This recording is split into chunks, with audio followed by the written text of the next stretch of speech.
یہ مشکلات و مصائب زندگی ختم ہونے سے مراد یعنی موت قریب آ چکی ہے. ایک دم سونا یا ایک پل کے لیے سو لینا, یہ سونے کی جو بات کی جا رہی ہے یہ موت کی طرف اشارہ کیا جا رہا ہے کہ زندگی جب اپنے اختتام پہ آ پہنچی ہے تو یہ تاریکی بھری رات جو ہے یہ ختم ہونے والی ہے. اس لیے ہمیں اب آنکھ لگا لینی چاہیے, ہمیں آرام کرنا چاہیے, اور جوانی کے دنوں کو یاد کر کے رونا یا آہو بکا کرنا یہ ہمیں زیب نہیں دیتا. جوانی ایک وقت تھا گزر گیا, اب اس کو کیا رونا یا اس پہ کیا آہو بکا کرنا. حوالے کے اشعار, پہلا شعر جی آپ کے سامنے جو ہے اس موضوع کے حوالے سے خورشید رضوی صاحب کا کہ پیش آئینہ لبھاتا ہے بڑھاپے کا وقار, میں نہیں کہتا کہ افسوس جوانی افسوس.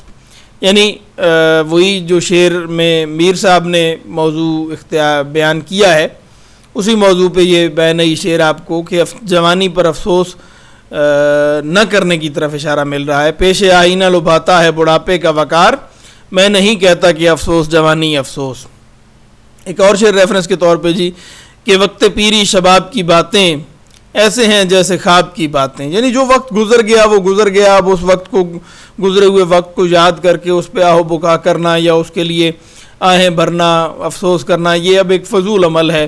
اب تو زندگی آگے بڑھ چکی اور اب تو زندگی کے اختتام کا وقت آ چکا, لہٰذا زندگی اختتام پذیر ہونے والی ہے اور موت کی صبح طلوع ہونے والی ہے. سو اب ہمیں آرام کرنا چاہیے, سونا چاہیے. پیری میں جوانی کے موسم کو یاد کر کے رونا فضول ہے. اے ہم نفس نہ پوچھ جوانی کا ماجرا, موج نسیم تھی ادھر آئی ادھر گئی. جوانی کا موسم گزر جاتا ہے اور جب وقت گزر جائے تو انسان کو ایسا محسوس ہوتا ہے کہ جی وہ وقت جو ہے وہ بڑی تیزی سے گزر گیا, جو صلاحیتوں والا اور توانائیوں والا وقت تھا وہ بڑی تیزی سے گزر گیا.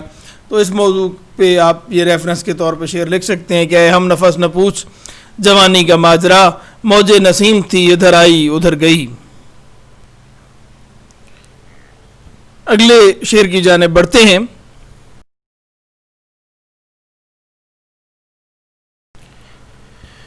جی دوسرا شعر ہے آپ کے سامنے اسکرین پر. اخلاص دل سے چاہیے سجدہ نماز میں, بے فائدہ ہے ورنہ جو یوں وقت کھوئیے. اس شعر کا موضوع بڑا سادہ سا اور واضح سا ہے. عبادت میں خلوص نیت اس شعر کا موضوع ہے. مفہوم اس شعر کا کہ جی خلوص دل سے اللہ کی عبادت کی جائے تو عبادت ہے, بصورت دیگر وقت کا ضیاع ہے.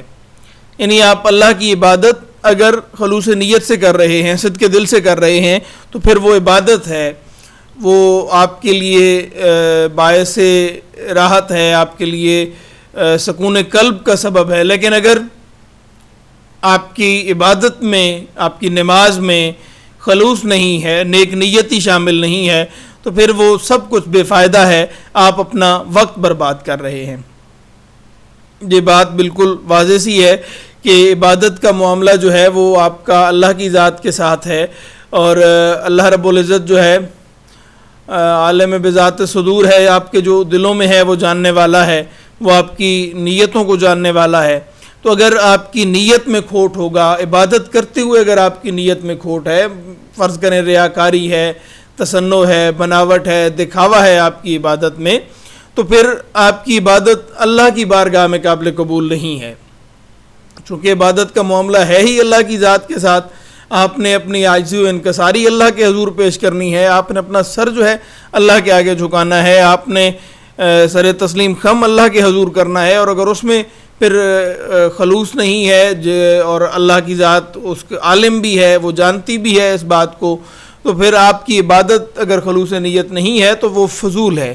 اس عبادت کی نہ تو آپ کو کوئی تسکین روح کا سبب ہے آپ کے لیے وہ عبادت, نہ ہی آپ کے لیے سکون قلب کا سامان مہیا کرے گی وہ عبادت جس میں خلوص نیت نہیں ہے, دکھاوا ہے, ریاکاری ہے. وہ عبادت پھر فضول ہے, آپ اپنا وقت ضائع کر رہے ہیں, آپ اپنے وقت کو برباد کر رہے ہیں. اگر عبادت کرنی ہے تو خلوص نیت سے, اخلاص دل سے, نیک نیتی سے, صدق دل سے اللہ کے حضور سجدہ ریز ہونا چاہیے, اللہ کے حضور سر جھکانا چاہیے, اس کے احکام پر, اس کے فرامین پر عمل کرنا چاہیے، اس کے بتائے ہوئے راستے پہ عمل کرنا چاہیے، جس نے اللہ نے جس کام سے منع کیا اسے رک جانا چاہیے. یہ سارا عمل جو ہے اس میں نیک نیتی بنیادی چیز ہے. انما الاعمال بالنیات، اعمال کا دار و مدار نیتوں پر ہے، اور اگر نیت میں کھوٹ ہے تو پھر عبادت میں کھوٹ ہے، عبادت میں کھوٹ ہے تو پھر عبادت فضول ہے، اور اگر عبادت فضول ہے تو پھر آپ اپنا وقت ضائع کر رہے ہیں، آپ اپنا وقت برباد کر رہے ہیں. اس لیے ہمیشہ اللہ کے حضور صدق نیت سے سجدہ ریز ہونا چاہیے اور اللہ کی عبادت کرنی چاہیے سچے دل سے، خشوع و خضوع کے ساتھ. بصورت دیگر آپ اپنا وقت ضائع کر رہے ہیں، آپ کو نہ روحانی طور پہ اس کا کوئی فائدہ ہوگا، نہ ہی آپ کی عبادت، چونکہ عبادت میں جب آپ کی کھوٹ ہے تو آپ کی وہ عبادت قبول ہی نہیں ہے، اس کا شمار عبادت میں ہوگا ہی نہیں، تو وہ آپ کے لیے روحانی طور پہ کہاں تسکین کا سبب ہوگی، اور نہ ہی وہ آپ کے لیے کوکار ثواب ہے کہ جس کا آپ کو آخرت میں اجر ملے. اگر خلوص نیت ہے تو وہ چیز آپ کے لیے روحانی تسکین کا سبب بھی ہوگی، وہ عبادت آپ کے لیے روحانی تسکین کا سبب بھی ہوگی، اور آپ کو آخرت میں بھی اس کا اجر ملے گا اور آپ کامیاب و کامران ٹھہریں گے. بڑا سادہ سا موضوع ہے اس شعر میں جو بیان کیا گیا ہے. حوالے کے اشعار دیکھ لیتے ہیں. اقبال کا ایک شعر ہے جی کہ جو میں سر بسجدہ ہوا کبھی تو زمین سے آنے لگی صدا، تیرا دل تو ہے صنم آشنا تجھے کیا ملے گا نماز میں. یعنی اگر نماز میں حضور رب آپ نے سجدہ ریز ہونا ہے تو پھر آپ کے دل میں بھی عشق الہی ہونا چاہیے. دل میں صنم آباد کر کے، دل میں بت قدے آباد کر کے اللہ کے حضور سجدہ ریز ہو جاؤ تو اس کا کوئی فائدہ نہیں ہے، وہ عبادت نہیں ہوگی بلکہ وہ وقت کا ضیاع ہوگا. اور یہی موضوع اقبال نے بھی اس شعر میں بیان کیا ہے. اس شعر کو آپ ریفرنس کے طور پہ کوٹ کر سکتے ہیں. جو میں سر بسجدہ ہوا کبھی تو زمین سے آنے لگی صدا، تیرا دل تو ہے صنم آشنا تجھے کیا ملے گا نماز میں. دوسرا شعر ریفرنس کے طور پہ ہے کہ سجدہ ہو بے خلوص تو سجدہ بھی ہے گناہ، لغزش میں ہو خلوص تو لغزش نماز ہے. یعنی اگر آپ صدق کی نیت سے اللہ کے حضور سجدہ ریز نہیں ہو رہے تو گویا آپ کو گناہ کر رہے ہیں، وہ سجدہ بھی آپ کے لیے کار گناہ ہے، وہ گناہ کا کام کر رہے ہیں. ہاں انسان ہے، وہ خطا کا پتلا ہے، انسان سے کوئی خطا سرزد ہو جاتی ہے لیکن اس کے دل میں عشق الہی موجزن ہے اور وہ نیک نیتی سے کوئی کام کر رہا ہے، اور انسانی بشری جو تقاضا ہے اس کے تحت انسان سے کوئی خطا یا لغزش ہو جاتی ہے تو وہ لغزش کو بھی اللہ کی ذات معاف کر دے گی اور آپ کی عبادت جو ہے وہ قابل قبول قرار پائے گی. اگر انسانی بشری تقاضے کی بنیاد پہ جو انسان خطا کا پتلا ہے، سہون اگر آپ سے کوئی خطا ہو جاتی ہے لیکن آپ کی نیت صاف ہے تو یہ عمل آپ کا قبول بھی ہوگا، چاہے وہ نماز ہو، چاہے وہ روزہ ہو، چاہے کوئی بھی عبادت ہو. لیکن اگر آپ ریاکاری کرتے ہوئے اور بغیر صدق کے دل کے، بغیر صدق کے نیت کے سجدہ ریز بھی ہیں تو وہ سجدہ آپ کے لیے گناہ ہے کیونکہ وقت کا ضیاع ہے.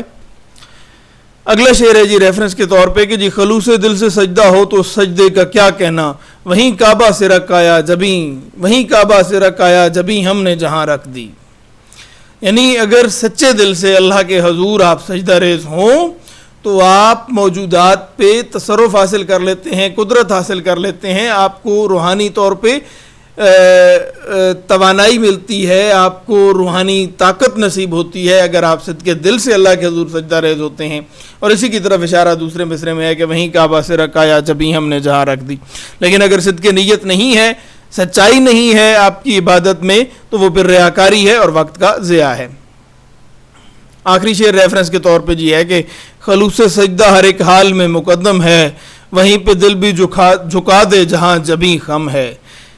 جہاں پہ سر کو جھکاتا ہے وہیں پہ دل بھی جھکا، یعنی اپنے دل کو بھی اللہ کے حضور جھکا دے، دل سے سر تسلیم خم کر اللہ کے حضور اللہ کی عبادت میں اپنا سر جھکا تو تیرا دل بھی اس عبادت پہ مائل ہو اور تیرے دل میں بھی سچائی ہو اور خلوص نیت سے تو اللہ کے حضور سجدہ ریز ہو تو پھر تجھے دنیا میں بھی اپنی عبادت کا صلہ ملے گا اور آخرت میں بھی ملے گا، تجھے روحانی طاقت بھی نصیب ہوگی اور اجر آخرت میں بھی ملے گا.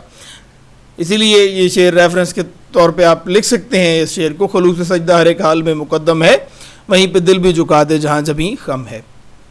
لیکن زمین کہیں اور خم ہو اور دل کہیں اور ہو، یعنی آپ سجدہ ریز تو اللہ کے حضور ہیں لیکن آپ کے دل میں یادیں تو بت کا دیکی ہیں، تو پھر آپ کی عبادت فضول، کیونکہ خلوص نیت باقی نہیں رہا، آپ کے دل میں سچائی باقی نہیں رہی عبادت کرتے ہوئے، جس کے نتیجے میں آپ کی عبادت بھی وقت کا ضیاع قرار پائی۔ اگلے شعر کی جانب بڑھتے ہیں۔ کس طور آنسوؤں میں نہاتے ہیں غم کشاں، اس آب گرم میں تو نہ انگلی ڈبوئیے۔ موضوع اس شعر میں دو ہیں، یعنی بیک وقت سے دو موضوعات اس شعر میں ڈسکس کیے گئے ہیں، اور تشریح کرتے ہوئے جو دونوں موضوعات ایک ساتھ چل رہے ہوں گے جب آپ تشریح کریں گے۔ ایک طرف تو اس شعر کا موضوع راہ عشق کی مشکلات ہیں، دوسری طرف اس شعر کا موضوع عاشق کا حوصلہ ہے، عاشق کی عزم و ہمت کا بیان ملتا ہے اس شعر میں۔ مفہوم ہم دیکھتے ہیں۔ اہل غم یعنی عاشق ہر وقت اپنے آنسوؤں میں نہائے رہتے ہیں، اس لیے دوسرے لوگوں کو چاہیے کہ عشق سے دور رہیں۔ ہمیشہ جو اہل غم ہیں، جو غم اٹھانے والے ہیں، اور غم اٹھانے والے یعنی کلاسیکی غزل میں غم اٹھانے والوں کے لیے جو اشارہ ہوتا ہے، جو غم اٹھانے والوں کا، وہ عاشق کی طرف ہوتا ہے۔ عاشق اپنے عشق میں، عشق کی راہ پہ چلتے ہوئے ہمیشہ آلام و مصائب کا شکار ہوتا ہے، چاہے محبوب کی بے رخی ہو، چاہے زمانے کی طرف سے، معاشرے کی طرف سے اس پر دباؤ ہو، یا معاشرے کی طرف سے ذلت و رسوائی کا سامنا ہو، کسی بھی حوالے سے عاشق جو ہے وہ غم اٹھاتا ہے ساری زندگی۔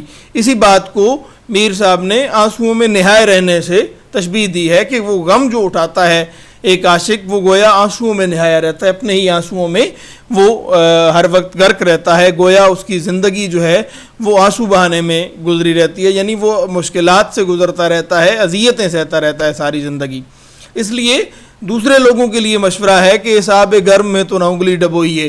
اس آب گرم، اب آب گرم کی نسبت آنسوؤں کی طرف اشارہ بھی ایک ہے، دوسری طرف یہ ایک نیا تلازمہ بھی پیدا کیا گیا کہ یہ گرم پانی کی مثال ہے، اس شدید گرم پانی میں انگلی نہ ڈبوئیے کہ اس میں نقصان کا خطرہ ہے، یعنی عشق سے دور رہنے کی بات کی گئی ہے۔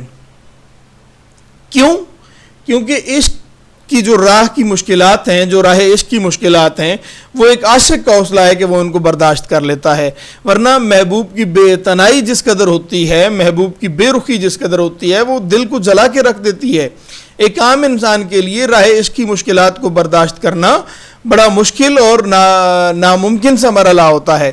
یہ تو ایک عاشق کا دل ہوتا ہے کہ جو یہ سارے درد و غم اپنے اندر سنبھال لیتا ہے، یا اپنے اندر سمیٹ لیتا ہے اور برداشت کر لیتا ہے ان غموں کو، ورنہ میر صاحب کہتے ہیں کہ عام انسانوں کے لیے عشق کے غم برداشت کرنا ناممکن سا عمل ہے، بڑا مشکل عمل ہے۔ اس لیے باقی لوگوں کو دور رہنا چاہیے عشق کی راہوں سے۔ یہ تو عاشق کا حوصلہ ہے، یہ تو عاشق کی ہمت ہے، عاشق کا عزم و ہمت ہے کہ جو اسے عشق کی راہ پہ مضبوطی سے قائم رکھتا ہے، ورنہ عام انسان کے لیے عشق کی راہ میں آنے والی مشکلات برداشت کرنا ایک ناممکن عمل ہے۔ ریفرنس کے اشعار دیکھ لیتے ہیں۔ میں لیکچر کو مختصر اس لیے کر رہا ہوں کہ پچھلے لیکچرز میں بھی تفصیل بیان کرتے ہوئے ہم ٹائم سے اوپر چلے جاتے ہیں، جس کی وجہ سے آپ کو بھی شاید مشکل کا سامنا کرنا پڑتا ہوگا کہ تفصیل میں زیادہ بات چلی جاتی ہے، اس لیے میں مختصراً بیان کر رہا ہوں۔ ریفرنس کے طور پہ جی شعر غالب کا پہلا شعر ہے کہ جی عاشقی صبر طلب اور تمنا بیتاب، دل کا کیا رنگ کروں خون جگر ہونے تک۔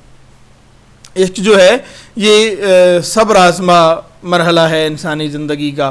عشق جو ہے وہ صبر طلب ہے، جبکہ خواہشات جو ہیں وہ بیتاب، بے چین اور بے قرار ہوتی ہیں۔ اس لیے عشق اور آرزو کے درمیان توازن برقرار رکھنا بڑا مشکل مرحلہ ہے۔ یہ اشارہ اسی بات کی طرف، میر کے شعر والی موضوع کی طرف ہے کہ جی راہ عشق کی جو مشکلات ہیں وہ ناقابل برداشت ہیں، اور یہ ایک عاشق کا حوصلہ ہے کہ وہ ان مشکلات کو برداشت کرتا ہے۔ میر صاحب کا ہی ایک شعر ریفرنس کے طور پہ جی آپ لکھ سکتے ہیں، عشق ایک میر بھاری پتھر ہے قبض مجنا تواں سے اٹھتا ہے۔ یعنی عام انسان کے لیے عاشق سے ہٹ کے جو بات کی جا رہی ہے، عشق بہت بھاری پتھر ہے جسے اٹھانا ایک عام انسان کے لیے ناممکن سا عمل ہے. عشق ایک میر بھاری پتھر ہے، قبض بجھ نہ آتا وہاں سے اٹھتا ہے.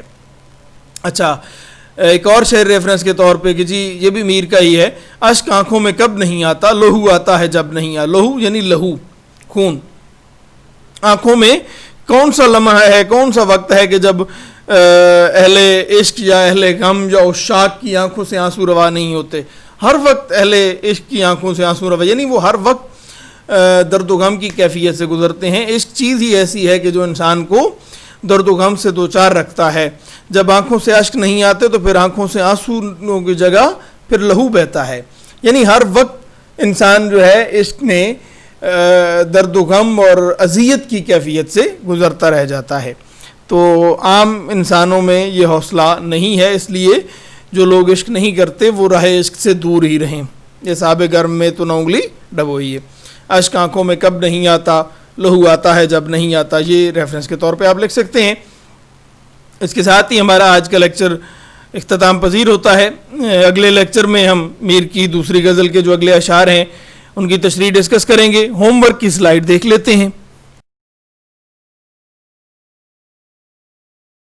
جی، ہوم ورک آپ کے پاس یہ جو 3 اشعار ہیں آج ہم نے ڈسکس کیے. شعر نمبر 1 تا 3 اس غزل کے. پیری میں کیا جوانی کے موسم کو روئیے، اخلاص دل سے چاہیے سجدہ نماز میں، اور کس طور آنسوؤں میں نہاتے ہیں غم کشاں. ان 3 اشعار کی آپ نے تشریح لکھ کر لانی ہے. میں نے آپ کو ریفرنس کے اشعار بھی لکھوا دیے ہیں، سمجھ لیں، یعنی آپ کے سامنے سلائیڈ پہ ظاہر ہوئے ہیں. اگر آپ نے دوبارہ نوٹ کرنے ہیں تو آپ اس ویڈیو کو بیک کر کے ریمائنڈ کر کے دوبارہ یہ اشعار نوٹ بھی کر سکتے ہیں. تفصیلاً میں نے آپ کے سامنے شعر کی تشریح بھی بیان کر دی ہے. ضروری نہیں ہے کہ آپ میرے الفاظ کو ہی ریپیٹ کریں، آپ اپنے الفاظ میں شعر کو سمجھ کے اپنے الفاظ میں بیان کرنے کی کوشش کریں. تب ہی آپ کی تخریجی صلاحیتیں کھل کر سامنے آئیں گی اور پتہ چلے گا کہ آپ کو شعر کی کتنی سمجھ آئی ہے. یہ مختصر سا ہوم ورک ہے آج کے لیے آپ کا. اس کے ساتھ ہی ہمارا لیکچر اختتام پذیر ہوتا ہے.